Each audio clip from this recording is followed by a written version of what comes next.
মিথিলা, তুমি জানো আমরা এতদিন ধরে একসাথে আছি, কথা বলি, হাঁটি, হাসি, কিন্তু একটা কথা আমি এতদিনেও সাহস করে বলতে পারিনি।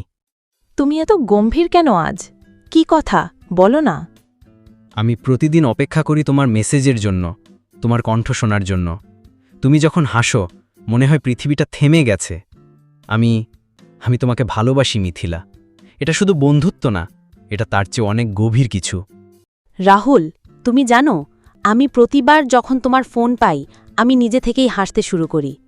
আমার দিনগুলো বদলে গেছে তোমার জন্য। আমি অনুভব করেছিলাম, কিন্তু ভাবিনি তুমি বলবে। তুমি যদি না বলো তাহলে আজকের মতো সুন্দর বিকেল আর হবে না। আমি শুধু চাই তুমি আমার পাশে থাকো সারা জীবন। রাহুল, আমি চাই এই পার্ক, এই বিকেল, এই নীরবতা সবকিছু যেন বারবার ফিরে আসে আমাদের মাঝে। আমি তোমাকে ভালোবাসি। হালকা বাতাস বয়ে যায়, গাছের পাতা দুলে ওঠে, দূরে কিছু পাখি উড়ে যায়। তাহলে আজ থেকে আমাদের গল্পটা শুরু হলো, তাই না? হ্যাঁ রাহুল, আজ থেকে আমাদের গল্পটা শুরু হলো, একসাথে চিরদিনের জন্য। আর হ্যাঁ বন্ধুরা, তোমরা যারা যারা তোমার মনের মানুষকে খুব ভালোবাসো তারা কমেন্টে একটা লাভ চিহ্ন দিয়ে যাও।